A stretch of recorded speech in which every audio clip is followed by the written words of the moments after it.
नमस्कार दोस्तों, स्वागत है आप सभी का आपके अपनी यूट्यूब चैनल में। दोस्तों आज है 20/9/2020 और आज हुआ है आरओ और एआरओ 2016 का पेपर, जो कि प्री का पेपर उस समय कैंसिल हो गया था। आज उसका री एग्ज़ाम था। तो यहाँ पे जो सेकेंड पेपर आता है आरओ और आरओ में, वो आता है सामान्य हिंदी से 60 प्रश्न। तो ये जो है आपको पूरा इस वीडियो में उसके 60 प्रश्न मिल जाएंगे, जो कि आज एग्ज़ाम हुआ है और उसका एकदम 100% सटीक आंसर हम आपको बताएंगे। तो अगर आपने आरओ एआरओ का पेपर आज दिया है 20/9/2020 को, तो आप आंसर मिलान कर सकते हैं। हमारे पास बुकलेट सीरीज ए है, बाकी आपके पास जो भी सीरीज हो आप वहाँ पे प्रश्न खोज सकते हैं। सबसे पहला प्रश्न आप देख रहे हैं, इसमें पूछा गया था कि भौतिक का विलोम क्या होता है। तो भौतिक का विलोम होता है आध्यात्मिक, यानी कि पहले का फर्स्ट ऑप्शन सही होगा। दूसरा आया था प्राची शब्द का विपरीत, यानी कि विलोम बताना था, तो ये प्राची का विपरीत होता है प्रतीचि, सेकेंड ऑप्शन यहाँ पे सही होगा। तीसरा आया था समिष्ट का विलोम है व्यष्टि, सेकेंड ऑप्शन यहाँ पे सही होगा। अगला प्रश्न था चौथा नंबर के निम्नलिखित में से विलोम शब्दों की दृष्टि से एक युग्म गलत है, वह बताना है कि कौन सा युग्म यहाँ पे गलत है। तो यहाँ पे आग्रह का जो है विग्रह नहीं होता है, ये गलत है, बाकी सभी जो है ये सही है। ठीक है। पांचवा शब्द था विलोम, जो है यहाँ भी दिया गया है और इसमें सही युग्म बताना है कौन सा सही है। तो यहाँ पे पहला सही है, आकीर्ण का विकीर्ण होता है। ठीक है। क्वेश्चन नंबर 6 था कि शुद्ध वर्तनी वाले शब्द का चयन करना था, तो इसमें फोर्थ ऑप्शन सही है। सातवां क्वेश्चन था निम्नलिखित में से अशुद्ध वर्तनी वाला शब्द कौन सा है। तो यहाँ पे पौराणिक जो है अशुद्ध है, इसमें ड़ी का छोटी ई की मात्रा होती है। ठीक है। अगला प्रश्न जो है था कि निम्नलिखित वाक्यों में शुद्ध वाक्य कौन सा है। तो यहाँ पे दोस्तों शुद्ध वाक्य है जो है पहला ऑप्शन यहाँ पे सही है, क्योंकि यहाँ पे और जो पढ़ेंगे कि वह बिल्कुल भी, बिल्कुल के साथ भी नहीं लगेगा। कविता में यह कविता अनेक भाव प्रकट करती है। ठीक है। अनेक भाव ये भी गलत है, और केवल यही ये भी गलत है, तो पहला ऑप्शन यहाँ पे सही होगा। अगला देख लेते हैं क्वेश्चन नंबर 9 जो है क्या था। क्वेश्चन नंबर 9 था कि निम्नलिखित में से एक वाक्य शुद्ध है, वह कौन सा है, ये आपको बताना है। तो 9th का फर्स्ट ऑप्शन सही होगा कि इसके बावजूद भी हमसे हिंदी लिखने में बहुत भूल हो जाती है। ठीक है, फर्स्ट ऑप्शन। 10वां क्वेश्चन था अशुद्ध वाक्य का चयन कीजिए, इसमें भी फर्स्ट ऑप्शन सही होगा, पुलिस द्वारा डाकुओं का पीछा किया गया। ठीक है, बाकी सभी गलत हैं। वर्तमान मौजूदा एक साथ लिखा गया है, ये गलत है। मैं पुस्तकालय में नित्य समय एक साथ लिखा गया है, ये गलत है। और कोई ना कोई गलत है। ठीक है, बाकी सभी जो है यहाँ पे ये सारे शब्द एक साथ नहीं आ सकते, इसलिए ये गलत है, पहला सही है। अगला देख लेते हैं कि परंपरा से चली आ रही बात वाक्यांश के लिए एक शब्द है, तो ये अनुसृत होता है, चौथा ऑप्शन सही है। जिसके पास कुछ ना हो अकिंचन होगा। अगला प्रश्न था स्वेद से उत्पन्न होने वाला स्वेदज हो जाएगा। अगला प्रश्न था अपरिणित जो है किसके लिए प्रयोग किया जाता है शब्द, तो जिसका विवाह ना हुआ हो उसके लिए किया जाता है, सेकेंड ऑप्शन सही होगा। क्वेश्चन नंबर 15 था कि निम्नलिखित में से किस वाक्यांश के लिए एक शब्द का दुर्निवार्य प्रयुक्त होता है। दुर्निवार्य जो है किसके लिए प्रयुक्त होता है यहाँ पे बताना था। तो यहाँ पे जो सही आंसर हो जाएगा पहला, कि जिसे दूर करना कठिन हो।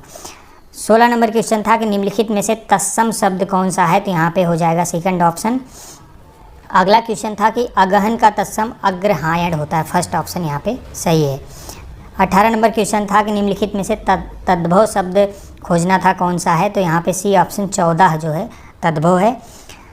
19 नंबर था आभ्यंतर का तद्भव क्या होता है, तो यहाँ पे फर्स्ट ऑप्शन जो है सही होगा, अंदर। अगला देख लेते हैं करपट का तद्भव जो है कपड़ा होता है। ठीक है, कपड़ा, लास्ट ऑप्शन डी ऑप्शन सही होगा 20 का। 21 था कि वह बहुत खाता है, इस वाक्य में बहुत शब्द किस प्रकार का विशेषण। हमने आपको विशेषण इतना अच्छे से बताया था कि यदि आपने एक भी बार वीडियो देखी होगी तो विशेषण के सारे प्रश्न आपने सही से सॉल्व किए होंगे। तो अगर अभी तक आप लोगों ने चैनल सब्सक्राइब नहीं किया है तो पूरा कंप्लीट हिंदी व्याकरण इस चैनल पे आपको मिलेगा और बहुत ही आसान भाषा में मिलेगा। आप ज़रूर सब्सक्राइब कर लीजिए और ज़रूर देखिए व्याकरण की वीडियो। आप एक बार देखिए, उसके बाद बताइएगा कि आपका एक भी क्वेश्चन अगर गलत होता है तो यहाँ पे वह बहुत खाता है, बहुत क्या है यहाँ पे अनिश्चित परिमाणवाचक जो है विशेषण है, फोर्थ ऑप्शन सही होगा। 22 नंबर था कि निम्नलिखित वाक्यों में से वह वाक्य चुनिए जिसमें गुणवाचक विशेषण का प्रयोग किया गया है, तो यहाँ पे पहला ऑप्शन ही सही होगा, वह नटखट बालक है। नटखट जो है बालक का क्या है, गुण है। अगला देख लेते हैं क्वेश्चन नंबर 23, सतीश चंचल बालक है। इस वाक्य में चंचल शब्द क्या है? गुणवाचक विशेषण है। विशेषण क्या होते हैं? जो संज्ञा या सर्वनाम की विशेषता बताते हैं, ठीक है, वो विशेषण होते हैं। और विशेषण कितने प्रकार के होते हैं ये सब हमने आपको बताया है। तो यहाँ पे चंचल क्या है? गुणवाचक विशेषण है। 23 का बी सही होगा। मानसिक विशेषण किस मूल शब्द से बना है? तो मनस से बना है, थर्ड ऑप्शन सही होगा। चारित्रिक विशेषण शब्द का मूल शब्द क्या है? तो चरित्र है, फर्स्ट ऑप्शन सही होगा। मीमांसा का सही पर्यायवाची शब्द क्या है? तो स्वरूप होगा यहाँ पे, फर्स्ट ऑप्शन। बिजली का पर्यायवाची शब्द है तो यहाँ पे सेकेंड ऑप्शन सही होगा, सौदामिनी। अगला प्रश्न देख लेते हैं कि निम्नलिखित में से कौन सा लक्ष्मी का पर्यायवाची नहीं है? तो यहाँ पे फोर्थ ऑप्शन सही होगा, भारती। ठीक है, ये नहीं है लक्ष्मी का पर्यायवाची, बाकी सभी हैं। रमा, कमला, इंदिरा, ये सभी लक्ष्मी की पर्यायवाची हैं। अगला देख लेते हैं कि निम्नलिखित में से कौन सा शब्द कपड़ा का पर्यायवाची नहीं है? तो कपड़ा का पर्यायवाची नहीं है बताना है, तो यहाँ पे फोर्थ ऑप्शन सही होगा, वासन जो है कपड़ा का पर्यायवाची नहीं है, जबकि वसन है, वस्त्र है, पट है, सभी कपड़े के पर्यायवाची हैं। 30 नंबर क्वेश्चन था कि निम्नलिखित में से कौन सा शब्द मेघ का पर्यायवाची नहीं है? तो मेघ का पर्यायवाची जो है हमने आपको अच्छे से बताया था, बादल का, समुद्र का, जल का। उसी ट्रिक से आप लोग पकड़ लिए होंगे अगर देखे होंगे तो। यहाँ देखिए, पय, वारी और जल, ये सभी जल के पर्यायवाची हैं, पानी के पर्यायवाची हैं। और इसी को धारण करने वाला कौन होता है? बादल होता है। लेकिन दामोदर ये जो है नहीं है, तो यहाँ पे मेघ का पर्यायवाची नहीं है, फोर्थ ऑप्शन सही होगा। अभिभूत का सही विलोम बताना है, कौन सा होगा? तो यहाँ पे थर्ड ऑप्शन सही है, तिरोभूत। बहुत इंपॉर्टेंट प्रश्न है, इसको हमने आपको बताया भी था जब विलोम वाली वीडियो आपको पढ़ाए थे हम। तो उसमें से काफ़ी प्रश्न मिले हैं, अगर आपने सॉल्व किया होगा तो बहुत हुआ होगा आपको पेपर सॉल्व करने में। अगला 32 नंबर से क्वेश्चन है कि क्षणिक का सही विलोम है, क्षणिक का सही विलोम है शाश्वत, सेकेंड ऑप्शन सही है। 33, अग्रज का विलोम अनुज होता है, थर्ड ऑप्शन सही है। निम्नलिखित में से विलोम शब्दों की दृष्टि से एक युग्म गलत है, कौन सा गलत है वो बताना है। तो यहाँ पे अनुचर परिचर ये जो है ये गलत है, यही सही होगा यहाँ पे। अगला 35 नंबर क्वेश्चन था कि विलोम शब्दों की दृष्टि से इनमें एक युग्म गलत है, वह कौन सा है? तो यहाँ पे जो है 35 नंबर क्वेश्चन का सी सही होगा, आच्छादित जो है ये युग्म गलत है। ये आच्छादित का विलोम परिचित नहीं होता है, ठीक है, परिच्छन्न नहीं होता है। अगला देख लेते हैं, वर्तनी की दृष्टि से कौन सा शुद्ध शब्द है? 36 का जो है यहाँ पे विवर्त जो है सही होगा, सेकेंड ऑप्शन। 37 नंबर था कि शुद्ध वर्तनी वाले शब्द का चयन करना था, तो यहाँ पे ज्योत्सना सही है। 38 नंबर था कि वर्तनी की दृष्टि से कौन सा शब्द अशुद्ध है? तो दोस्तों इसमें थोड़ा सा कन्फ्यूजन हमारे हिसाब से उत्कर्षता सही है, बाकी ये सभी के जो है वर्तनी सही हैं, तो उत्कर्षता ही हो सकता है, ठीक है। अगला देख लेते हैं 39 के निम्नलिखित में से एक शुद्ध वाक्य है, वह कौन सा है? ठीक है, तो यहाँ पे देखना है कि प्रत्येक विद्यार्थी को चाहिए कि वह हिंदी की अनेक पुस्तकें पढ़ें, ठीक है, ये जो है अभी तक शुद्ध मिल रहा है। अगला देखते हैं, हर एक विद्यार्थियों को चाहिए कि वह हिंदी की अनेक पुस्तकें पढ़ें। हर एक विद्यार्थी, विद्यार्थियों, ये दोनों एक साथ नहीं लग सकता, ठीक है। हर एक विद्यार्थी को चाहिए कि वह हिंदी की अनेकों पुस्तकें पढ़ें, ये भी गलत है। हर एक विद्यार्थियों को चाहिए वह हिंदी की अनेकों पुस्तकें पढ़ें, ये भी वही लिखा हुआ है, तो फर्स्ट ऑप्शन यहाँ पे सही होगा। 40 नंबर देख लेते हैं कौन सा प्रश्न है। 40 नंबर आया था कि निम्नलिखित में से कौन सा वाक्य अशुद्ध है, वह जो है बताना है। तो यहाँ पे उसके घर के पास एक मिठाई की दुकान है, मिठाई की दुकान है कि एक मिठाई की दुकान है, ये वाक्य जो है अशुद्ध है, ठीक है। अगला देख लेते हैं कि जिसका कोई शत्रु नहीं जन्मा है, वह क्या होगा? अजात शत्रु होगा। वाक्यांश के लिए एक शब्द है। खोज करने वाला क्या कहलाता है? अन्वेषक कहलाता है, ये सभी को पता रहा होगा, फर्स्ट ऑप्शन सही है। जिसकी ग्रीवा सुंदर उसे सुग्रीव कहते हैं। अगला प्रश्न था कि जिसका अनुभव इंद्रियों द्वारा ना हो, क्या है? अतीन्द्रिय, ठीक है, या अगोचर भी कहते हैं इसको।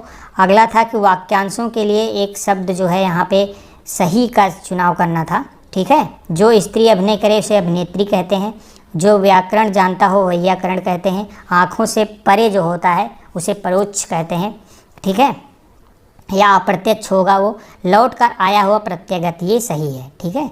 45 का चौथा ऑप्शन सही है। अगला देख लेते हैं, निम्नलिखित में से तत्सम शब्द कौन सा है, ये बताना है, तो बहुत आसान था, ओष्ठ यहाँ पे सही है। परिवा का तत्सम जो है दोस्तों अभी तक प्रतिपदा आप लगाइएगा, थोड़ा सा कन्फ्यूजन है, इसको जो है आयोग की आंसर की आएगी तो मिलाएंगे, बस यही एक क्वेश्चन में कन्फ्यूजन था। अगला देख लेते हैं कि निम्नलिखित तत्सम तद्भव शब्दों का संगत युग्म कौन सा है। ठीक है, 48 का जो है यहाँ पे सही होगा पलंग का पर्यंक होता है, सी ऑप्शन। 49 निम्नलिखित में से एक तद्भव शब्द कौन सा है, तो आंसू, यहाँ पे आंसू का अश्रु होता है तत्सम। कपित्थ जो है कैथा का जो है होता है तत्सम। अगला देख लेते हैं 51 नंबर क्वेश्चन का, निम्नलिखित शब्दों में से कौन सा गुणवाचक विशेषण है। तो यहाँ पे गुणवाचक विशेषण 5वां है दोस्तों। ठीक है, कंफ्यूज ना होइएगा, 5 जो है संख्यावाचक है, 3 संख्यावाचक है, कुछ जो है परिमाणवाचक है, उचित भी जो है परिमाणवाचक में आता है, लेकिन 5वां जो है ये क्या आता है, गुणवाचक। जैसे कैसे कि उसका घर इस गली में 5वां है, यानी घर की क्या हो गई, एक गुण हो गया, एक विशेषता बताते हो गया, तो 5वां यहाँ पे गुणवाचक है। 52 नंबर देखेंगे कि निम्नलिखित में से कौन सा विशेषण संज्ञा से नहीं बना है, तो यहाँ पे सी ऑप्शन सही हो जाएगा, सुंदर। 53 नंबर प्रश्न देखेंगे कि निम्नलिखित वाक्यों में उत्तमावस्था गुणवाचक विशेषण विशेष से का प्रयोग किसमें किया गया है, ये बताना है, विशेषण और विशेष से। ठीक है, तो यहाँ पे देखिए परमानंद कक्षा में सबसे होशियार छात्र है। ठीक है, विशेषण और विशेष से ये बताना है।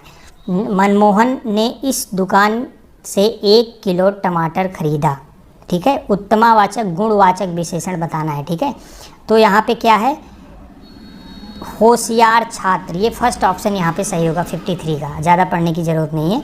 आगे हम लोग देख लेते हैं कि 54 नंबर क्वेश्चन का था कि सौर किस मूल शब्द से बना है, तो बहुत आसान सा था, सूर्य से बना है, थर्ड ऑप्शन। अगला था कि निम्नलिखित में से कौन सा शब्द विशेषण है, तो आग्नेय यहाँ पे विशेषण है। आकाश का पर्यायवाची शब्द क्या होता है, शून्य, यहाँ पे सही है, सेकेंड ऑप्शन। सोना का पर्यायवाची कनक, यहाँ पे सही है। अगला देख लेते हैं जिसके प्राण पखेरु उड़ गए हैं, उसमें पखेरु शब्द का पर्यायवाची पक्षी होता है, तो यहाँ पे फर्स्ट सही है। और 59 था कि निम्नलिखित में से कौन सा शब्द चंद्रमा का पर्यायवाची नहीं है, तो यहाँ पे सलिल जो है, सलिल जल का पर्यायवाची होता है, पानी का पर्यायवाची होता है, चंद्रमा का नहीं है। अगला था लास्ट क्वेश्चन था कि निम्नलिखित शब्दों में से एक शब्द माता का पर्यायवाची नहीं है, तो यहाँ पे अम्बु नहीं है। ठीक है, अम्बु जो है जल का पर्यायवाची होता है। तो दोस्तों 60 क्वेश्चन हिंदी के थे, बहुत आसान से प्रश्न थे और सभी के सटीक आंसर आपको बताए गए हैं। वीडियो पसंद आई हो तो वीडियो को लाइक शेयर करिए, चैनल को सब्सक्राइब जरूर करिएगा और वीडियो को अंत तक देखने के लिए आपका धन्यवाद।